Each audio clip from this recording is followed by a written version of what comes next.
This is Tom from AVI, and we want to talk to you, the parts outlet. We have a situation where you can, of course, make the technician's day or make your customer's day. I know you service both the professional technician at your parts store and the home handy guy. Now, there's some different things that might be needed by both of those particular entities. So let's take a look at a few things. And let's start with the professional. Professional comes in and wants some refrigerant. Well, the professional comes in and wants this size can. This size can is not very economical for them versus this size can. So this size can is far more economical if they're a professional. There's one little concern here though, and that is for them to buy this can, not just this, they have to be a 609 certified AC professional. So there is a training class that you should be able to offer for your professional customers that get them certified in refrigeration so that you could go ahead and sell them this package instead of this package. You'll be saving them quite a bit of money. So that's tip number one. Let's look at a couple other things. Let's say they are coming in, they're buying some refrigerant. What are some of the things that go along with refrigerant? Well, first of all, you want to keep in mind there's various different types of refrigerant oils. These oils very simply have to be compatible with the compressor on the vehicle. If they're not compatible with the compressor's not going to live long. So bottom line here is, as a parts professional, you need to be able to look up the right oil, refrigeration oil, and sell that to them in the right quantity. Remember, never sell very large jugs if you can help it. All of these oils are what we call hygroscopic, which very simply means that if they're left open, they'll go ahead and pick up moisture. So we'll get a lot of moisture in this oil, and that means that it's not very good for the AC system if you install it with moisture. Okay, and we want to get a look at something else that's very needed by both the home handy customer and also, of course, the professional.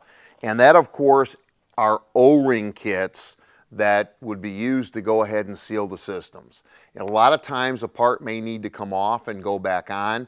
And I'll tell you what, in most cases, instead of someone going back and forth to go ahead and figure out what size O-ring to use, you're better off selling either the customer or the professional a kit of O-rings that come in a kit pack so you can go ahead basically and have the right size O-rings when you get back. So don't forget, individual O-rings are fine, but a kit usually works out a lot better. That way if there's another O-ring required and such, the O-ring's available. Now don't forget, if they buy O-rings, you want to give them the right refrigerant oil choice also, because you're going to probably dunk these O-rings in oil before you put them on to make sure they're lubricated when you put them over the lines and hoses.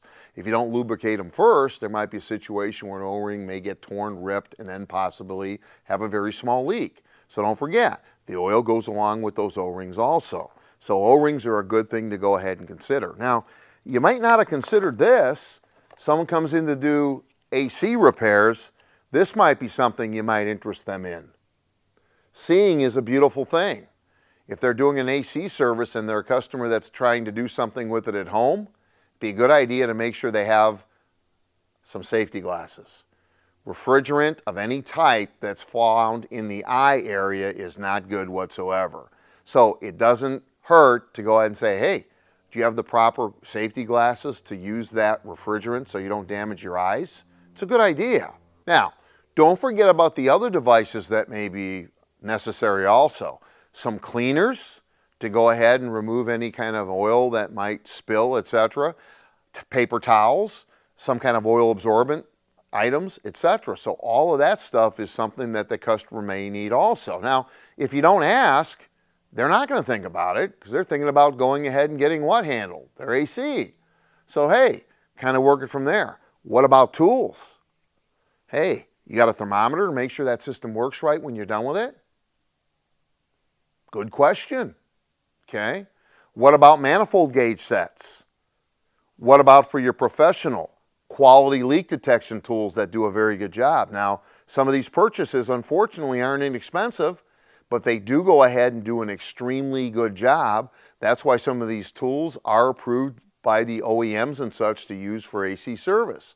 So tools are something you definitely want to consider. Everything from eye protection, of course, to gloves, you name it. Okay, now let's roll on a little bit. What about components? You want to get yourself very familiar and take some AC training as a parts person, because you want to know that, for instance, this particular expansion valve is the smallest orifice in the whole system. So if something came apart or there's some particulate matter in there, it's going to plug this baby first. This part only costs about $20-some in this case, and by putting one on, you're going to ensure that the evaporator gets the correct amount of refrigerant flow at all times. The one that's on there might have been on there for 12, 14 years, and we don't know if it's working as it should or not, because this is the device that regulates the flow in the system. So any device that regulates the flow in the system, pretty important to go ahead and consider. Other components that you want to consider in all cases on AC service are things that control moisture. Accumulators, in this particular case, receiver dryers, those particular type of devices, they absorb moisture that's in the system and prevent damage to a lot of air conditioning parts. So if that part's been on there for a long time, or there's a leak, customer might come in and say, hey, I need this hose. Well, you get them the hose, but you should also consider looking up a dryer or an accumulator, whichever the system has, because that's going to absorb the moisture. Now, if the hose has been leaking, hey, the air conditioning system's been exposed to air and moisture, so that's definitely something that should be put on that system. You might be given some good advice here to prevent compressor damage down the road. That can be fairly expensive. So keep in mind, you need to go ahead as a parts professional and get some training on AC components and how they work together. Now, when we talk components, don't forget, there's a lot of different solutions that we want to consider besides just regular AC parts. We might have a situation where there might be an AC relay. Compressor comes apart and the electric clutch is bad. Well, what do you think that electrical clutch did? Well, it was applied electricity by this relay and this harness. You have these harnesses and relays available for a reason. They do fail.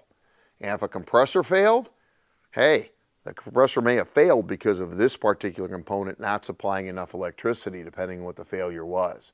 So keep in mind, all these electrical components are a possibility. And from there, hey, got a whole host of other electric parts here, from fittings to valves, Schrader valves, you name it. So there's all sorts of parts that you should go ahead and know about to go ahead and offer to the customer. Because if you offer it, they'll probably figure out that they need it and they'll go ahead and make the purchase. And that means they'll do the job right. And that's what it's all about, doing the job right. This tip definitely is going to help you if you apply it. So hey, we'll see you next time. This is Tom with AVI.